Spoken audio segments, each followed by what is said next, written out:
the Derek Diamond Experience!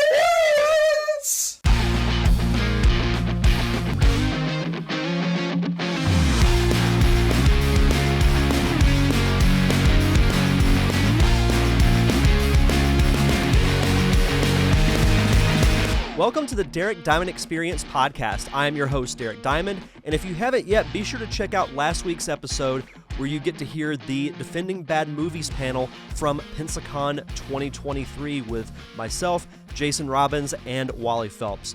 Always a fun time hosting that panel. Unfortunately, we couldn't do it at Pensacon last year because of scheduling, but it was back this year, and it was fun as it always is.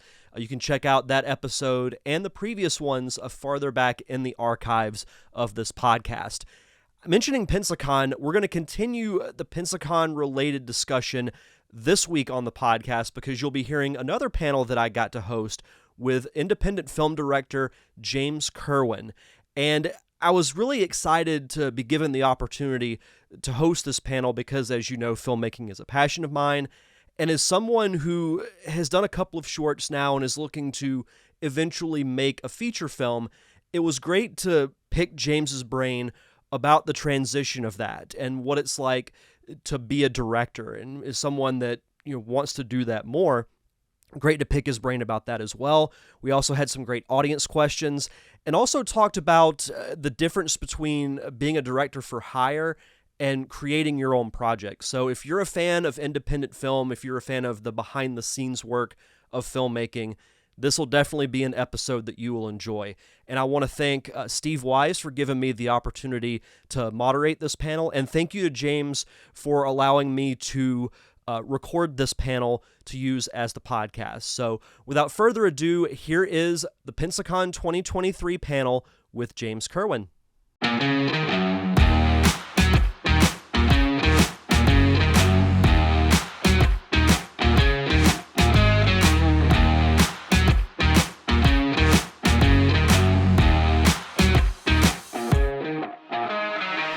So how's everyone doing? This is we're closing out Pensacon 2023 with this. Everyone had a good con? So who has been here all 3 days? Are you guys as tired as I am? More or less? Cool. Well, this is a really special panel. This is a topic that I'm very passionate about, writing and directing independent film. And my guest today is a writer-director, Mr. James Kerwin. James, welcome to Pensacon. Thank you so much. Thank you for having me. How has your time been here so far? We were talking backstage a bit ago. You got to see a little bit of the city. Yeah. You got to go to the beach. Yeah, I took Thursday. I went to the beach. It was very the sand is so white. It's crazy. It's quartz, right? Is that what they said it is? It's amazing. So spent Thursday at the beach, and then yesterday I went to the museums because I had the day off. So I went to the museums, toured around the historic district. Beautiful city, like the Revolutionary War stuff that they have here. Amazing. So. Well, no, I'm glad you enjoyed it. It's funny because out in Los Angeles, it's like blizzards and hail and everything, and, right. And here it already feels like July. Yeah, it's just crazy. My sister lives in LA too, and she's telling me, she's just like, it's winter storm here, and I'm like, it's fine here. So. Send a picture of you at the beach. Yeah. So yeah. Absolutely. So what's interesting about filmmaking is, and I say this ad nauseum, is that there's not really a how-to book. There's not really like a set way to get into film. So there's not. Tell me about your journey. What was it that inspired you to get into filmmaking? Okay, well, that's a good question. Okay, what inspired me to get into filmmaking, and this is the honest truth, is those two who are sitting in the panel over there, Colin and Nicola. I was a huge Doctor Who fan when I was growing up. And as a little kid, Colin and Nicola were the doctor and companion when I was really getting into... I mean, I saw Tom Baker's stuff, but I feel like I was a little too young to appreciate it. And then Davison, and then Colin, and then he... Around the time that they were on the show, as everyone knows who's a Doctor Who fan, there was a lot of behind-the-scenes strife during the Colin Baker years. And Doctor Who had become so popular in the United States that we were getting that news over here. So we were well aware that it was kind of a mess behind the scenes. And I watched these episodes and I thought, these two people are doing a great job with all of this turmoil behind the scenes is like, how is that? So I started thinking about the entire process and how if you're a solid actor, you can overcome behind the scenes turmoil, or maybe if you're a solid director, you could overcome actors who aren't that great. You know, and I started wondering about these kind of questions, like how the different pieces fit together. So that's, I think, when I really had the spark to decide that I want to go into that eventually. And I made, I'll admit, I made a Doctor Who fan film when I was a little kid. You will not see it. It's on VHS, but you will not see it anywhere. But so that was, it really ignited my interest. And so when I went to college, I majored in film production. And so that was why. That's the reason why. And it's interesting because, you know, they were backstage with us before they went to do their panel. And I didn't really grow up a Doctor Who fan, but you can feel the energy from them. Like when they walk into a room, it's just like they grab your attention. They have that personality. So Yeah. I definitely see where you're saying that despite all the behind-the-scenes drama that there might be, that they still put on a great product just because of their talent. Exactly. Yes. Exactly. Yeah. So what was it about directing specifically that it drew you to that part of filmmaking? Well, you're in charge. Fair. I mean, honestly, that's what it is. I mean, I looked at the different roles and writer, producer, director, actor, and I like acting. I did acting when I was in school, but I thought, well, I want to be the person who hires those people and tells them what to do. I don't want to be the person dependent on them to get hired. So that was really it. I think it was just like an incredible sense of being a control freak. I don't know. And you're also, in addition to directing, you're also a writer as well. What came first, the want to write or the want to direct? Okay, well, that's the want to direct. When it comes to film, the want to direct. I mean, like all kids, like I wrote little things when I was a little kid, like wrote stories, made up stories and things, but I never had an intention of being a writer as a career. So directing is what I wanted to do, and I've written some of my stuff that I've directed. I've directed stuff that I haven't written, very different process, but the directing came first. Yeah, that's my true passion. And there's something that, you know, being a director is great because, like you said, you essentially get to be in charge, but it's also a very stressful, high-pressure job, or it can be, because you're the one that has to make those tough decisions. Like, say, if you have to push something back or move something forward. Yeah. When you started directing, what were some of the biggest challenges that you had to overcome? And maybe, like, within yourself. God, it's kind of like being the general of a small army, you know? I mean, because really everything does come down to you. If you screw up, it's your fault. If somebody under you screws up, it's your fault. Just kind of getting that sense of, hey, look, well, here's the other thing, is like you have to have a degree of confidence, but I think most artists don't have an enormous amount of confidence. That may be true, I don't know. But I certainly didn't and probably still don't. But you have to get past that, I think. I think that was probably the biggest challenge, is getting past any type of lack of self-confidence that you have. Because when you make decisions, you better be able, you have time in pre-production to make as many decisions as possible, and I highly recommend doing that if anybody wants to be a director. Spend as much time in development as you can, plan everything, but no matter how hard you plan, once you're there on set, there's going to be curveballs thrown at you that you can't anticipate. And so you also have to be able to think on your feet, and that's a difficult thing for me too also, because I like having a lot of time to ponder something. So I would say those two things. Overcoming self-confidence and being able to think at the spur of the moment were probably my two biggest challenges. It's like you plan, and then you come up with a backup plan, and you come up with a backup plan for the backup plan. And then you have to throw all those out. Yeah, anyway, and then you just... Yeah, right. Yeah. And you just toss it out. Yeah. No, it's not for everyone, but there is a certain feeling of, I won't say power, but a feeling of accomplishment when you're a director. And especially when you have a cast and a crew that are just as passionate about the topic or the story as you are. It's really empowering. Yes. And if you find people that you click with, stick with them. That's a huge thing that people need to understand, and some people don't. I mean, if you have actors that you work well with, keep using them. If you have crew members, department heads, producers that you work well with, keep working with them if you possibly can, because that's golden. It really is. Absolutely. So backtracking a little bit, Yeah. you went to college for film production. Yes. Once you're out of college, what was the next step for you? Were you getting into shorts? Were you looking for local production work? What was your next step? I did a little bit of local production work, but the thing is that if you're going into directing, starting out as a PA is not going to get you to be a director. It's just not going to happen. You'll move up through the producerial ranks, which is second assistant director, which ironically has nothing to do with directing. That's a producerial position. Second AD, first AD, UPM, line producer. If you want to be a director, you kind of have to start directing small things and then moving on to bigger things. So yeah, I mean, I did student films and stuff like that. I did PA and grip on local productions in Dallas, where I went to college at TCU. But like I said, that doesn't really open a lot of doors for you. You might meet people, but ultimately people have to see your work and trust you. So I would say do anything you can to get your own projects off the ground. I was very fortunate. There's a legendary indie film producer who died just a few years ago, Kit Carson, LM Kit Carson. He discovered Wes Anderson. He produced Bottle Rocket, David Holzman's Diary, Paris, Texas. And he kind of, I hate the word discovered because it's so pretentious, but he kind of discovered me when we were in Dallas, and he produced my first short, which was called Midsummer, and he got Domenica Scorsese, Martin Scorsese's daughter, to be the lead in it. Oh, wow. And so that was kind of my first major leap into filmmaking. It was called Midsummer. It was a psychedelic approach to Shakespeare, Midsummer Night's Dream. So yeah. How was the overall feeling of that when you're on set, you're doing your first short?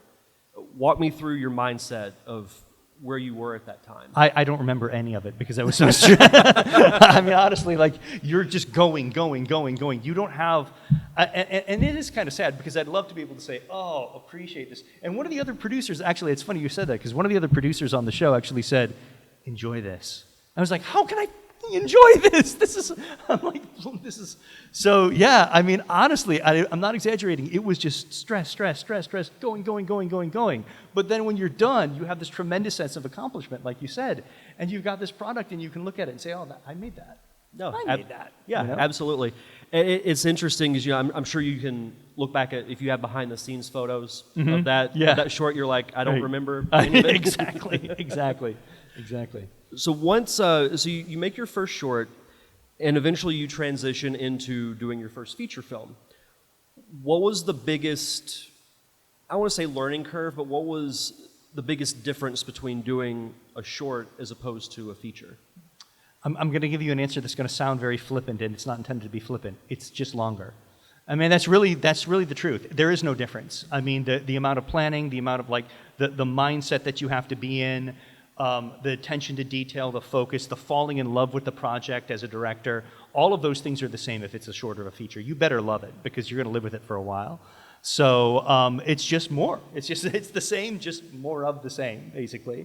I didn't approach directing feature any differently than I approached directing shorts. There's just more preparation and a longer shoot. That's really all there is. You know? And when you made your first feature, Yesterday Was a Lie, did you feel at the time like you had done shorts, did you feel like you were ready to do a feature? Was that one of the biggest reasons why you did it? Yeah, well, honestly, I had a little bit of a detour in between doing Midsummer and Yesterday Was a Lie. When I moved to Los Angeles, because Midsummer started playing in some film festivals, and it started getting a lot of attention. It won a lot of film festivals, and I got an agent through APA, and so it was time to make the move to Hollywood because there's only so much you can do in Dallas. So nothing wrong with Dallas. I lived there for a long time, but if you want to be a film director, maybe not the central place to be. So I moved to LA, and I got hired by a number of theater companies, including the Blank Theater Company, which was a great theater company run by Noel Wiley and Daniel Henning at the time, not anymore. And so I actually found that theater company through Domenica Scorsese because she was in a play there. We went to see that play, and then they hired me and so forth. So I directed theater for about 5 years, I'd say, when I moved to Hollywood. 3 to 5 years, somewhere in that range. I enjoyed the long form, but I found theater, although I love it dearly and I still do it from time to time, I found it a little frustrating because it is not a director's medium. Theater is an actor's medium. When the curtain goes up, you lose control. The actors are going to do what they're going to do. You can't call cut. You can't change the lighting. You can't use a different take. It's up to them. So I found that a little, again, the control freak in me found that a little frustrating. So I really wanted to kind of transition back into film, and that's why I decided to get my first feature off the ground. Yeah. You actually answered my next question, because I've spoken with many actors who have done theater and then gone on to film and TV, but you never really think of the director, because, yeah, you're right. Theater is like a movie without a safety net, because exactly. Once it starts, whatever happens on stage, like, you go with it. If you make a mistake, you make it part of the show, and then you just go on. So I can see how that can be frustrating as a director. Yes. And actually, one of the plays that I directed, Amber Benson, who was Tara in Buffy the Vampire Slayer, who's also a writer, she wrote a play called Albert Hall that I directed. And the entire play kind of lampshaded all of the conceits of theater, and the play basically falls apart halfway through. And the actors start going off book, and the director comes down to it. And it's all staged, but the audience doesn't know this. So it's all about the audience reaction to what the hell is going on stage. So that was very fun to do, very experimental, right? But yeah. Yeah, no, that actually sounds like a lot of fun. So talk to me about Yesterday Was a Lie. How did the idea come about, and how was your experience making your first feature film? The idea, I don't know where it came from. I mean, I wanted to do a film noir that had some science fiction elements to it, but where Bogart was played by Bacall, basically, where there was a female lead. It just kind of took off from there. And so a producer that I had worked with in the past in Dallas, Sarah Bruce, she kind of she called herself the grandmother, fairy godmother of the project, I think she said. She kind of fairy godmother of the project through development, and we cast it. Kipley Brown from Enterprise played the lead, and Chase Masterson from Deep Space Nine played the second lead, and then we wound up getting Peter Mayhew and a whole great cast of people. And again, it was like doing a short, just longer. It really was. I mean, it's the hardest thing I've ever done, But and we didn't have a huge budget. I mean, we had a decent budget, but it wasn't huge, and it was an enormous amount of work. But partway through, it got picked up by Entertainment One, which was at the time the biggest mini-major studio in the world, and they picked it up. And so they gave us a nice release. Played briefly theatrically, then went to home video. And then a couple of years ago was its 10th anniversary, and a small distributor called IndiePix bought the rights out for it and did a 10th anniversary re-release on Blu-ray. So it's out on Blu-ray now. Yeah, so yeah. How long did it take you guys to shoot? 26 days, I think. Okay. Yeah, 26 days. Yeah, that's about what I would think for a feature. Yeah. Yeah, for sure. What was the biggest lesson you learned on the set of Yesterday Was a Lie? Oh, biggest lesson I learned. Oh, okay. Well, this is a good one. Kind of like I was alluding to earlier, people that you work with, who you get along with, you want to stick with. That was a huge lesson. And just that personalities matter. That was something that they don't really teach you necessarily in film school. I think as a young director, and I'm guilty of this, you tend to get agitated by things, and even, I don't even mean like you lose your temper, like screaming or yelling, there's no excuse for that, but like even just kind of being stern with people, that sets a tone, I've found, and you can't do that, there has to be a degree of self-control, even when you're extremely flustered and you're thinking, this project is going to fall apart, I'm never going to get this shot, we're not going to make our days. Everyone's looking to you to be the kind of their leader. I mean, that's what you are. And so you got to get along with people, And if there's people, and I also learned this, if there's people in your crew who are rubbing everyone else the wrong way, get rid of them. Get rid of them early on. It's not worth it.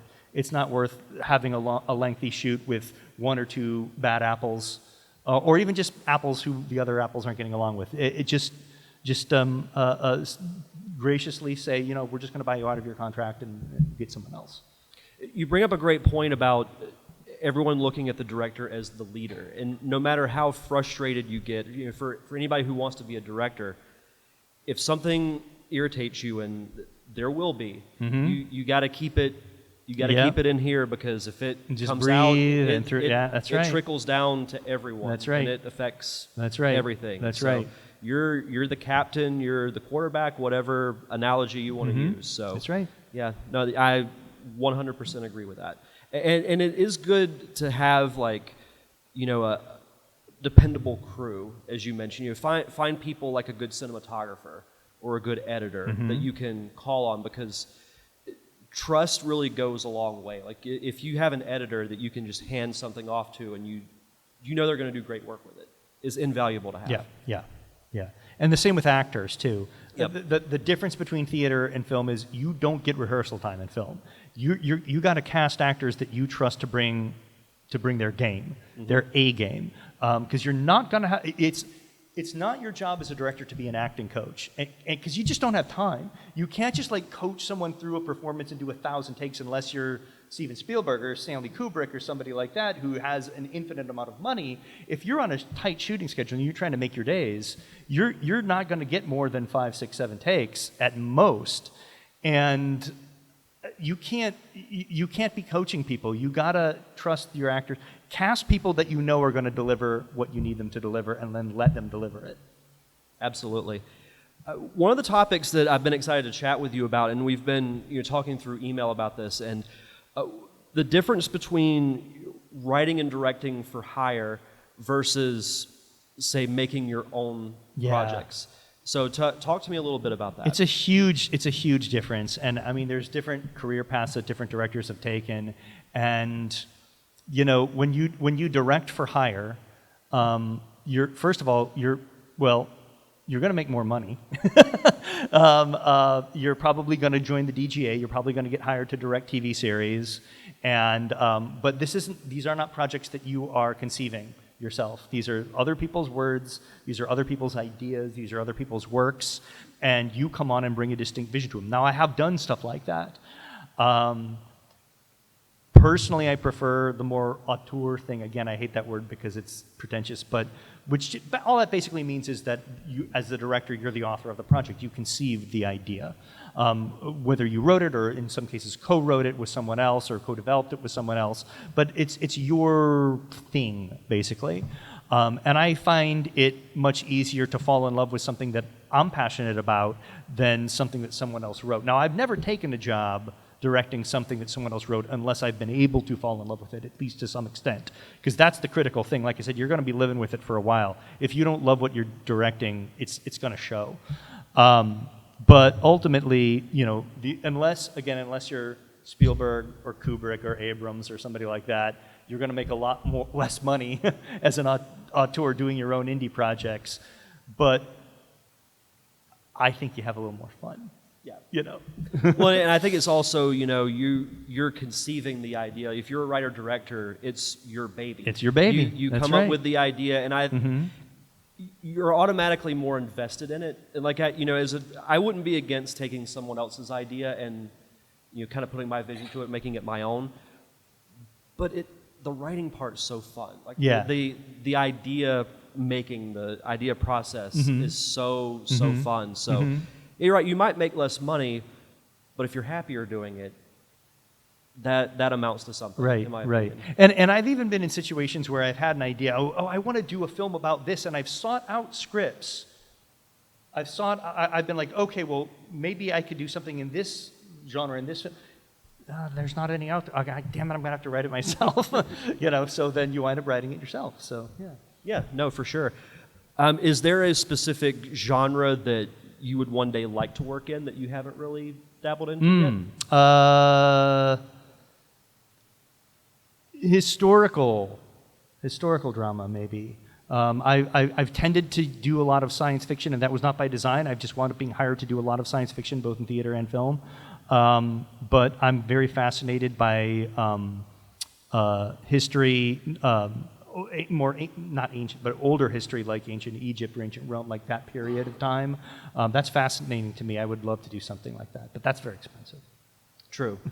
It is interesting, though, that you grew up a Doctor Who fan and you've worked in science fiction. Yes, so yes, I know. Yeah, for sure. Does anyone have any questions that they'd like to ask?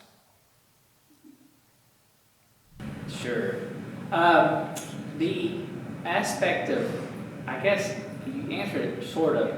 So you basically get to pick the content you want to direct, or do you actually seek out the content you want to direct? Because I guess, because I'm thinking about funding and all these other things. How does all that come together? There is, kind of like you were saying, there's no rule. There's no rule to how it comes together.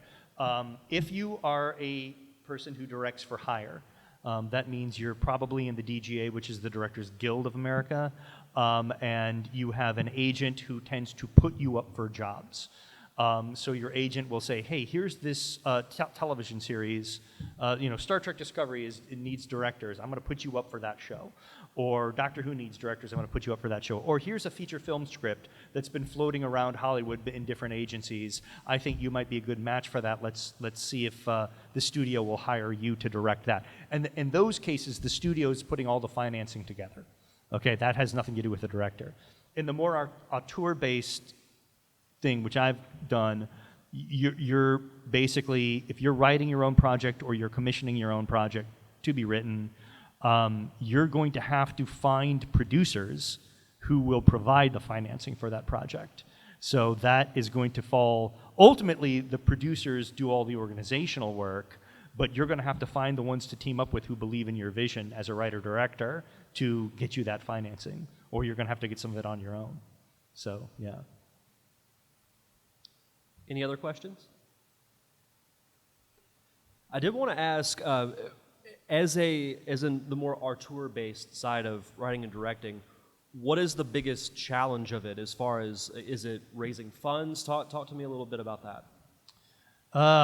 Yeah, probably. Honestly, probably fundraising is the biggest challenge.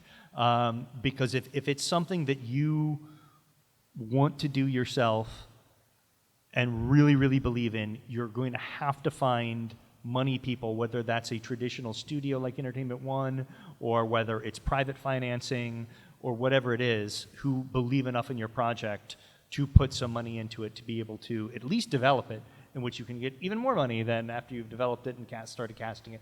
And attaching actors to your project helps. If you can get letters of interest from actors, that winds up, and then you can go to financing people and say, hey, look, I've got this actor attached, semi-attached. It's a soft attach if it's a letter of interest. But honestly, yeah, that's a lengthy process, man. It's hard. And if, like, I studied directing in college, which is in one of the arts. I don't have any background in business. And they don't teach you that, And so, like, if you're going into it trying to raise the money on your own, you have to kind of self-educate in how to do that, because there is no rule book, everybody always says that. Like, I went back to my old college and we're like, how do you get into directing? I was like, I don't know. Like, you just do. So, yeah. Yeah, and it's, talk to me about, so if you're finding investors, like you said, private funding, do you already have the actors attached as like a selling point? Like, oh, I've got, these 3 people involved to try and entice them more to fund your film? Like, talk to me about essentially coming up with a business plan for your film. Yeah, part of it's, yes. Yeah, if you're friends with any name or semi-name actors who are interested, who read your script and feel any type of connection to it, getting letters of interest from them absolutely helps. You can't sign them. You can't sign them to a SAG contract if you don't have any money yet. Right. You literally can't do that. So it's a chicken or the egg thing. It really is the oldest dilemma. It's like, how do you get the actors without the money? How do you get the money without the actors? And the answer is just connections. You have to have enough connections, enough people that you work with in the past that you can say, hey, I want you to be in this, can you do this? Or you have to have some type of reputation. And there are ways that you can, like, I did a web series called Star Trek Continues. I was the main director on that web series. And because people were familiar with that franchise, and it was completely nonprofit, but we were able to go on like Kickstarter and Indiegogo and crowdfund that show. So crowdfunding, and actually it's gotten a little more difficult lately now that everyone's doing it, but crowdfunding is actually really helpful for indie film. And even if you don't get all of your budget, you can at least get some development money. So that's nothing to sneeze at, you know? Yeah, absolutely. And I agree with you that should be taught in college and in Yes, school. yeah. Because we were having this discussion in the previous panel I was doing.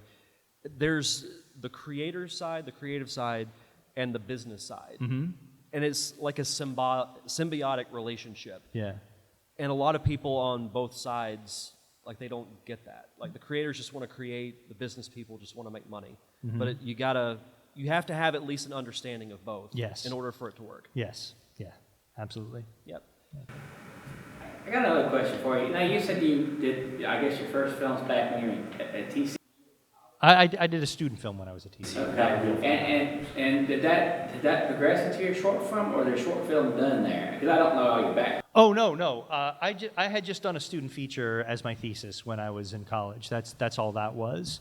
The short film that I did was about 4 years after I graduated, the one that Kit Carson executive produced. And that was basically just through contacts that I had made in the local Dallas film industry. Like when I was at TCU, I interned on another project, and the producer on that project knew Kit Carson through something else, and it's just, I mean, it's all like these crazy little symbiotic, like butterfly effect type relationships, and like, oh, if I hadn't met that guy at that party, then I would have never known that person, never met that actor and attached them. It really is, so much of it is luck.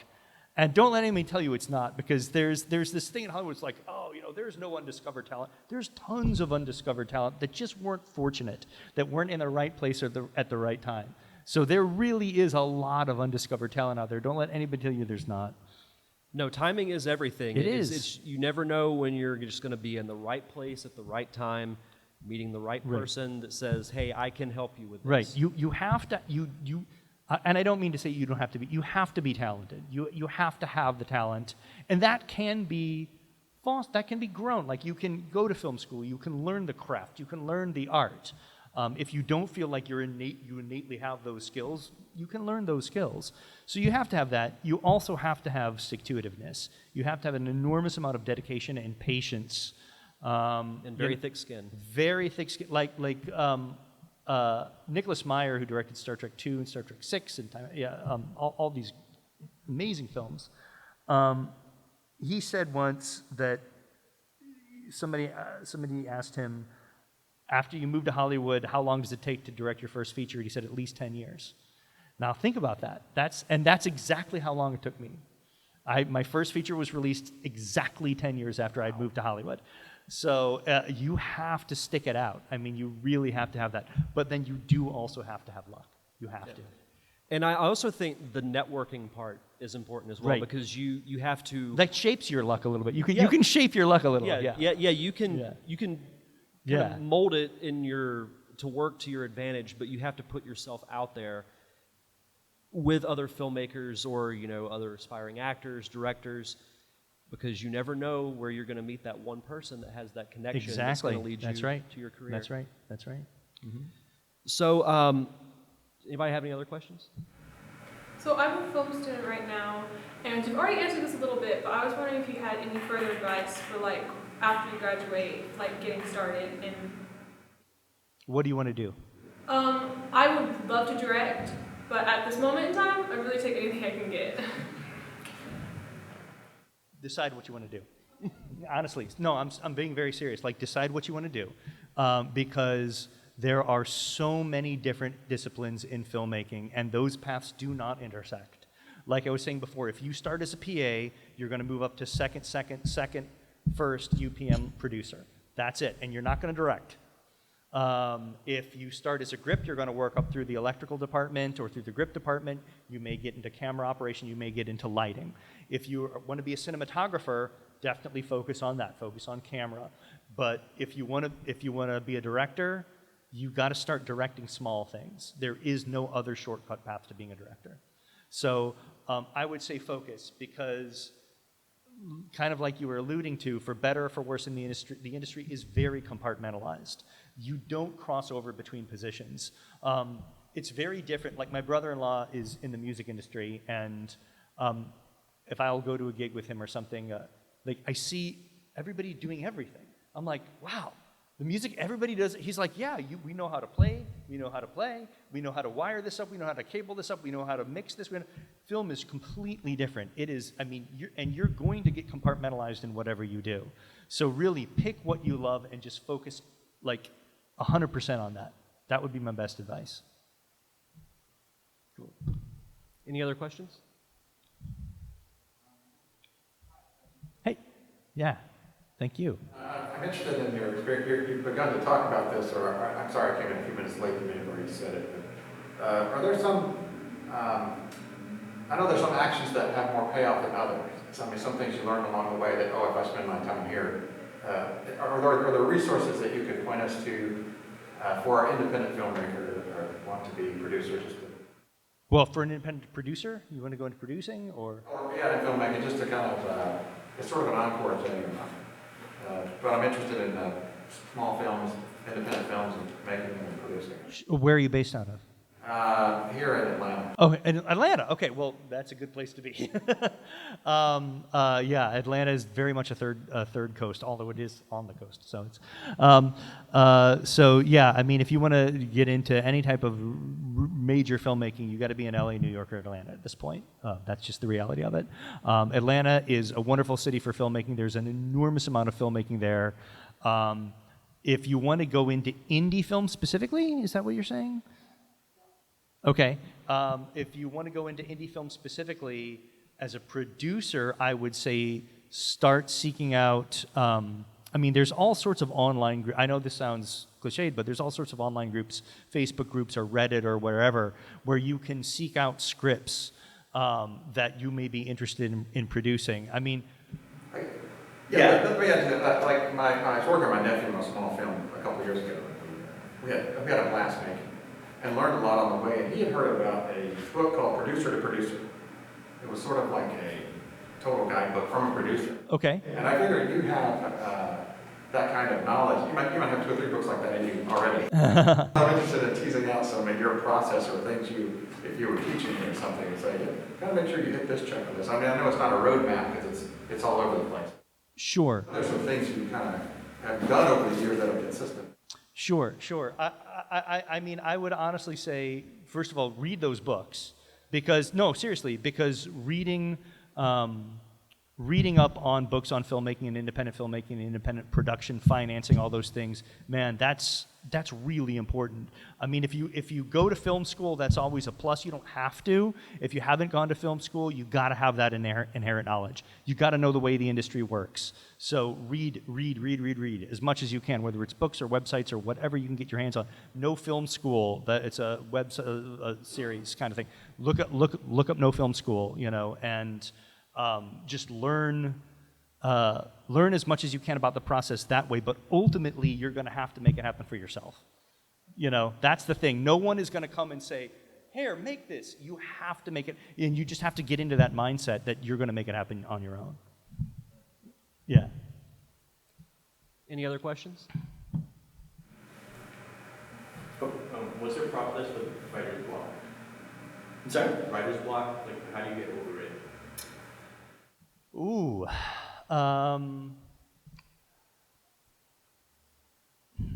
I wait. Honestly, I do. I wait until it's gone. I'm fortunate in the sense that I haven't written for hire. I haven't been on a deadline for anything. If you're on a deadline, it's very different.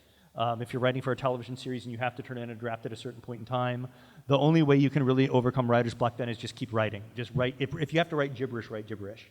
Just seriously, write your thoughts. Just type your thoughts, type anything, and eventually it will start flowing.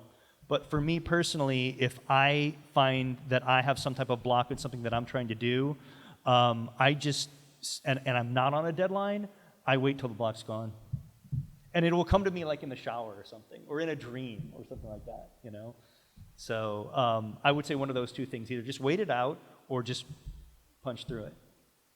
It's usually where the best ideas come from. In the shower. In the shower of dreams. Yeah. Yeah, it really does. You just wake up and just... Yeah, uh-huh, yeah. Did you have you probably have more than one, a moment where you were saying, wow, I can't believe this is happening? Or you're caught up in what you were pursuing in your career, like, wow. Yes, I would say that when Yesterday Was a Lie came out, and I walked up to the local theater in Los Angeles and I bought a ticket at the box office to my own film. That was a pretty cool experience. Yeah, that was it right there. Did you keep the ticket? Oh, I probably somewhere. I think I did. I think I did. That's a great memento. It's got to be somewhere. Yeah. For sure. Yeah. Any other questions? We've got a few minutes left. I'm going to go back to your first small short film that you did. What year was that you did that? 'Cause 99. Yeah. What kind of budget did you have at that time? 75,000. Yeah. Oh, wow. So it does take quite a bit, even on a short film. Well, it would take a lot less now because back then there was always the cost of film. And now you can shoot things digitally, and you do shoot things digitally, and I recommend shooting things digitally. I'm not a film snob at all. But back then, the cost of 35 millimeter film, processing 35 millimeter film, the development, the printing, and we had a lot of visual effects, so printing visual effects to 30, oh my God, it's so expensive. So that movie would have been a third of the budget if we shot it today. Yeah. That's insane. I know. 75 I know. grand. I have to say, has anybody seen Star Trek Continues, the web series? Any Star Trek fans here? Okay, TOS fans? Any TOS fans, original series? Okay, so check it out. StarTrekContinues.com is a web series that I was the director on. I directed most of the episodes. I co-wrote almost every episode. And it picks up where the last episode of the original series left off and finishes the original series. And Paramount let us do it. It was between when Enterprise was canceled and Discovery started, and they said, we'll give you can go ahead and do this. And it is very high production values. Everyone on the production, in front of and behind the camera, and the department heads at least, were Hollywood industry professionals. So it's a fan film that was made by fans who happen to be industry professionals. And I'm very, very proud of it. I can't take all the credit for it. It was made by, a group of dozens and dozens and dozens of people. It really does take a village for things like that, but I'm very proud of it. So if you haven't seen Star Trek Continues, check it out, StarTrekContinues.com. Yeah. Absolutely. In closing, where can people find you online? Are you on social media? You have a website? No, I have not. No, I'm kidding. James Kerwin, just jameskerwin.com. At Kerwin, and Twitter I'm James Kerwin, Facebook I'm James Kerwin, and I think Instagram I'm the James Kerwin or something, because some jerk took James Kerwin for me. always somebody. But you can just go to jameskerwin.com. There's links to all my social media from there, and there's also a link to my next project. I'm in development on a film right now called Contra Coup, which is a psychological science-based mystery about a man who's finding his entire world, all the details in his world are wrong, and he has no idea why. Rekha Sharma is attached to that. Rekha Sharma from Battlestar Galactica and Discovery and Yellow Jackets, if you know her. So we've raised most of the financing for that. We're just finishing up trying to raise the remainder of the financing, and hopefully we'll shoot soon. But that's linked from my website too, so you can look at that. So there you go. Fantastic. Well, let's give James a round of applause for coming out to Pensacon. Thank you so much for being here. Thank you, man. No, thank you. Cool. Thank you, guys, and enjoy the rest of your night. Thank you again to James Kerwin for that awesome conversation. It was great getting to moderate his panel at Pensacon, and who knows, maybe we'll have him back on the show again someday to talk about some of his other upcoming projects. Next week is the 9-year anniversary of the Derek Diamond Experience podcast, and technically the show's been podcasting for 8 years because I took really all of 2022 off, but it was 9 years ago next week that the first episode of the show was launched, so I thought it would be fun to do another AMA and Ask Me Anything type of show, and it will be live on YouTube this upcoming Sunday, March 12th at 7 p.m. Central Time. So you can go to youtube.com/DDiamondPodcast, be sure to subscribe, and you'll get to watch the episode, and then the audio version will be out the following day for those that prefer that. And I won't just be talking about movies. You can literally ask me anything you want, and we'll have a fun chat. I always like doing live shows, love the interactions, whether it's, an Ask Me Anything or a Top 5, anything like that. So it should be a really fun discussion. Again, that will be this upcoming Sunday, March 12th at 7 p.m. Central Time. If you want to check out past episodes of the show, the best thing to do is head over to linktree.com/DDiamondPodcast. It's where you can find where to subscribe to the show, the link to the YouTube channel, social media. Everything is at one location, linktree.com/DDiamondPodcast. So that's going to do it for this week's show. Thank you once again to James Kerwin, and we'll see you guys back here this Sunday on YouTube for another awesome episode of the Derek Diamond Experience podcast.